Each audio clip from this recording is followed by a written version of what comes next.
Hello and welcome to the MCQ lecture series. In today's class, we are going to look at some of the important multiple choice questions with respect to microeconomic analysis, which is the economic special paper for SYBA as well as MA Part 1. So let's get started. In this class, we are specifically looking at perfectly competitive markets or perfect competition to be very precise. Anyways, the first question is the average revenue curve of a firm in perfectly competitive market is same as dash curve of the consumer.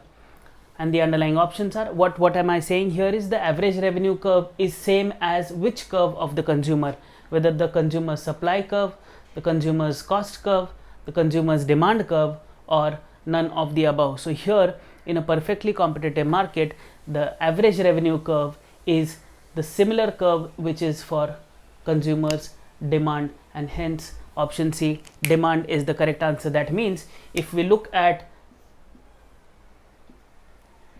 the graph, here I'm looking at output on the x-axis, and here I'm looking at, for example, say average revenue, marginal revenue, price, demand, etc. So this curve, which is the average revenue curve, is equivalent to the demand curve only, so they overlap with each other, so they are one and the same. So average revenue curve in a perfectly competitive market is similar to that of the consumer's demand curve. I hope the question is clear. Let us now move to the next one. In perfect competition, marginal revenue is equal to A, supply, B, average revenue, C, cost, and D, none of the above. So here in a perfectly competitive market, on the x-axis we are looking at output, on the y-axis I'm looking at average revenue, marginal revenue, price, marginal cost, average cost, and all these things. So anyways, here what I'm saying is in perfect competition, marginal revenue is equal to what? So here the marginal revenue in perfectly competitive market is equal to average revenue. That means your average revenue curve, your marginal revenue curve, and demand curve all are superimposed. That means this single line is representing AR, MR, and demand curve. Okay, so I hope this question is clear. So this line, which is parallel to x-axis, is representing average revenue, marginal revenue, and demand curve in perfectly competitive market. Given that on the x-axis I'm looking at the output, on the y-axis I'm looking at average revenue, marginal revenue, demand, etc. So I hope this question is clear. Let us now move to the next one. In a perfectly competitive market, no individual firm has the power to vary what? No individual firm has the power to vary what? And the underlying options are A, market reach. That means no firm can vary, or no individual firm can vary the market reach. Second is no individual firm can vary market conditions. C is no individual firm can vary market prices. And D, D is none of the above, so it doesn't really matter to us. Anyways, in perfectly competitive market, no individual firm has the power to vary market prices. We have seen in the previous lecture that firms are price takers in the case of perfectly competitive market. So here the correct answer is, in a perfectly competitive market, no individual firm can vary or has the power to vary market prices. Okay, so this is the correct answer. Let us now move to the next question. The next question suggests the sellers under perfect competition can sell dash amount of commodities at the prevailing prices. Whether they can sell limited, option A is limited number or limited amount of commodities. Second option is unlimited amount of commodities.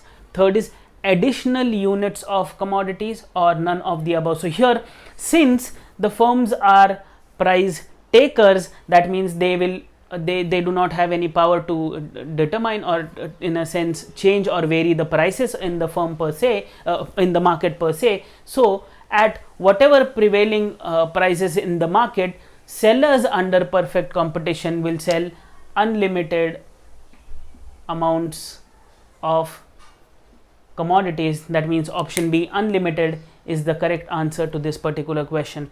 Okay, I hope the question is clear. Let us now move to the next one. The demand curve or the average revenue curve. We have seen average revenue curve and demand curve, they are overlapping, and therefore in the first question itself we have seen that. Anyways, the next question is the demand curve or average revenue curve in perfect competition is what?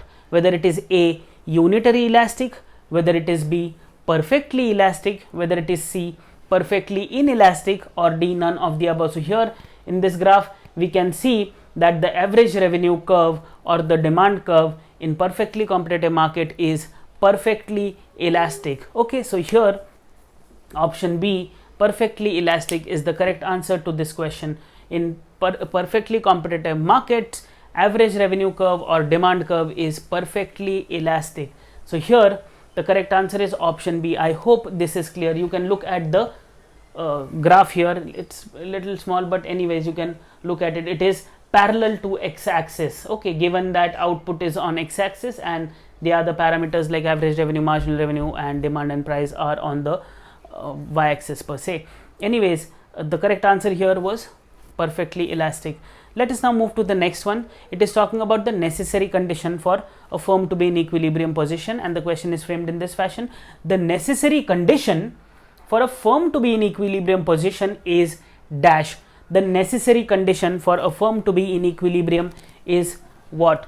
The necessary condition. Let us here draw the graph per se. Yeah. So here we are looking at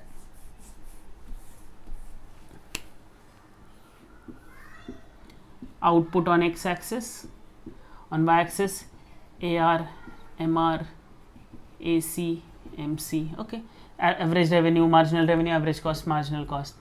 This is our average revenue is equal to marginal revenue curve. Okay, so the necessary condition here is for a firm to be in equilibrium is what is the question, and the underlying options are marginal revenue is equal to marginal cost, or marginal cost is equal to marginal revenue. Second is average cost should be equal to average revenue. Third is total cost should be equal to average cost, and D is none of the above. So here the necessary condition for a firm to be in equilibrium position, necessary condition is the point wherein marginal cost is equal to marginal revenue. Okay, so this is the condition. So this is my marginal cost. Now you will say that marginal cost curve is intersecting at two different points, at point A and at point B, but it is the necessary condition for a firm to be in equilibrium. That means the marginal cost, option A, should be equal to marginal revenue. But the second condition is very important. Let us look at that. Out of these two, which one will we select for a firm to be in equilibrium, whether we will select A or B? The second condition will justify that. And let us look at the next question, which is in relation to the same. The sufficient condition for a firm to be in equilibrium position is, first point is marginal cost curve. This marginal cost curve must cut or intersect marginal revenue curve, which is this line, from above at equilibrium position. That is the first option available to us. The second option is this marginal cost curve should intersect the marginal revenue curve from below at the point of equilibrium. That means from down it should intersect MR. Okay. The third is marginal cost and marginal revenue should not intersect, because that is really invalid point. And last is none of the above. So here the necessary condition was MC is equal to MR. For MC is equal to MR, you have to make sure that they intersect. This point is talking about they should not intersect per se. So this is obsolete, none of the above is obsolete. So there are two conditions available with us. First is marginal cost curve is intersecting the marginal revenue curve from above at the point of equilibrium, and second option is marginal cost curve must intersect the marginal revenue curve from below at the point of equilibrium. This is the sufficient condition. Necessary was MC is equal to MR. So the sufficient condition is point 2 or point B, which says that marginal cost curve must cut or must intersect the marginal revenue curve from below. So this point is not the point of equilibrium. This point is the point of equilibrium, wherein both the conditions, that means at this point both marginal cost and marginal revenue are equal. That is the necessary condition, and the sufficient condition is that the marginal cost curve is intersecting or cutting the marginal revenue curve from below. So this is the point of equilibrium. I hope the question is clear, and both the conditions are clear with respect to the graphical analysis as well.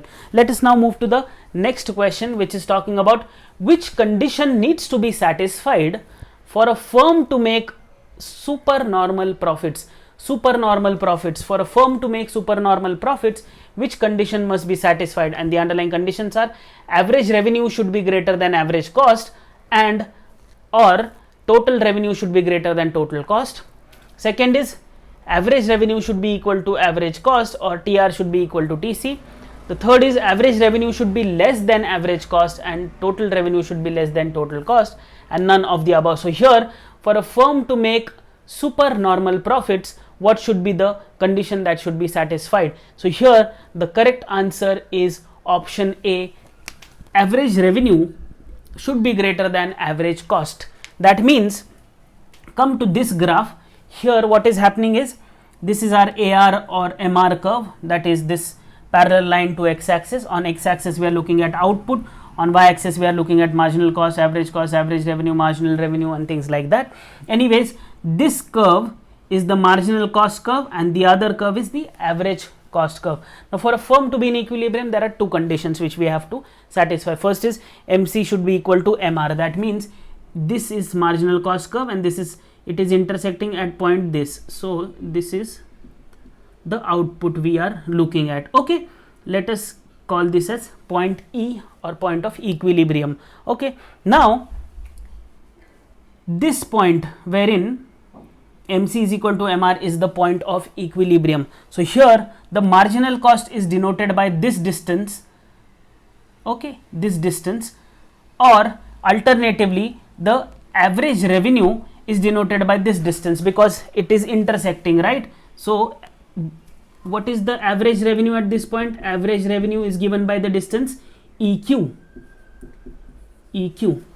At this very point of equilibrium, the average cost distance is given by, let us say that this point is equal to point B, because when you drop the perpendicular, the average cost at this point of equilibrium we are looking at, okay, the point of equilibrium, at this point of equilibrium the average cost is denoted by this distance BQ. We can see visually as well that distance BQ is less than distance EQ, or the other way around, EQ is greater than BQ. That means for a firm to make supernormal profits, my average revenue should be greater than my average cost. That means the amount of money which I am going to generate out of sale of the produce should be greater than what I am incurring to make that particular product. So this is the condition wherein average revenue, that means this distance EQ is greater than this distance BQ, wherein average revenue is greater than average cost, and as a result the firm will be making supernormal profits. I hope the graph is pretty much easy to understand in case of this particular identity or this particular condition for supernormal profits by a firm, okay, in a perfectly competitive market. Obviously, I hope this is clear. Yeah, let us now move to the next step, which is in a sense talking about the case for normal profits. And the case for normal profit is represented by which identity or equation or whatever you call it, or the options. Let us look at the first option. Average revenue should be greater than average cost, and the alternate is total revenue should be greater than total cost. The second is average revenue should be equal to average cost and total revenue should be equal to total cost. The third is average revenue should be less than average cost and total revenue should be less than total cost, and last is none of the above. So here, for a firm to make normal profits, what should be the condition that should be satisfied? And the condition is average revenue should be equal to average cost. That means option B. This condition was for supernormal profits. Okay, this condition we have seen it here, right? We have seen it here. Here we have seen that average revenue was greater than average cost. Okay, now in this case, in case for normal profits, average revenue should be equal to average cost. Come to this graph now. Okay, so here what is happening is, this is our AR or MR curve. On x-axis we are looking at output, and on y-axis we are looking at total revenue, average revenue, marginal cost, and average cost. Okay, so here now again for equilibrium condition, two conditions are there. The necessary condition was MC is equal to MR. So this is our marginal cost curve. It is intersecting at this point, okay, and it is intersecting from below. So this is our point of equilibrium E, okay, and this is the quantity at equilibrium, whatever quantity we are going to produce, which is OQ. Anyways, at this point what is happening is the average cost curve is also intersecting both the marginal cost curve as well as the marginal revenue curve. So at this point both average revenue and average costs are equal. That means AR is equal to AC at this point, because both are given by this distance EQ. That means if at all at equilibrium I am looking at the marginal revenue, or alternatively if at all I am looking at the average revenue, it is given by this distance EQ. So here average revenue is given by distance EQ. Also the average cost at this point of equilibrium AC is given by the same distance EQ. That means both these distances are equal, which alternatively suggests that average revenue is equal to average cost. Average revenue is equal to average cost, and therefore option B is the correct answer in case of normal profits. So this will be the case for normal profits. Okay, I hope this is clear. Let us now move to the next condition, which is the condition for losses. Obviously the condition for losses. So first condition was supernormal profits, wherein average revenue was greater than average cost. Okay, the second condition is normal profits, wherein average revenue is equal to average cost. The third case will be wherein average revenue is less than average cost. That means obviously I'm making losses. That means the revenue which I should have been getting out of sale of variable amounts of commodities, that is not enough to cover my average cost per se. So in this case I'm incurring losses. Okay, but anyways, let us look at the underlying options. The first is average revenue is greater than average cost. Second is average revenue equal to average cost. Third is average revenue less than average cost, and none of the above. So these two conditions were, this was for supernormal profit, this was for normal profits, and this case average revenue is less than average cost, or total revenue is less than total cost, is for losses. Okay, for losses. Let us come to this graph now. Again, on x-axis I am looking at output, on y-axis I am looking at the on y-axis I am looking at marginal cost, average cost, marginal revenue, and average revenue per se. Okay, anyways, the usual condition for equilibrium, MC should be equal to MR. At this point MC is equal to MR. That means this is the point of equilibrium. Okay, at the same point of equilibrium, what is the average cost? The average cost is way above my average revenue. That means average revenue is less as compared to average cost. Let us look at what is the average cost here. Just extending this from point of equilibrium, the average cost is denoted by B dash. So here now what is happening is, what is my average revenue from this graph? Average revenue is equal to distance EQ. Okay, this is the distance EQ is talking about average revenue. But what is my average cost in this case? The average cost here is B dash Q, this distance B dash Q, which is B dash Q. Now here we can see visually that that distance B dash Q is greater as compared to EQ. That means this distance for average cost is greater as compared to average revenue, and as a result average revenue is less than average cost, and therefore the firm will start incurring losses. Okay, so I hope this question is clear, and all these three conditions are clear, because very important conditions. Please look at the graphs as well with respect to how the firms behave in terms of making supernormal profits, making normal profits, and also the condition for losses. I hope this is clear. Let us now move to the last question in this segment, which is saying the point at which the firm cannot cover, even its variable costs, it should dash in order to minimize losses. Whether it should A, expand, whether it should B, shut down, whether it should C, invest, or D, none of the above. So here at a point at which, or a point wherein the firms cannot cover its variable costs, it should shut down in order to minimize or avoid losses. So here the condition is that if you are not able to cover up your variable costs, you should shut down. Okay, so this is how the condition for shutting down of a firm exists in terms of perfectly competitive markets. I hope the questions associated with perfect competition are pretty much clear. This is all with respect to the short term. In the next class I'll start with the long term or short run, to be very precise, not term. This is all short run scene. In the next lecture we'll look at the long run scene. Okay, so thank you so much.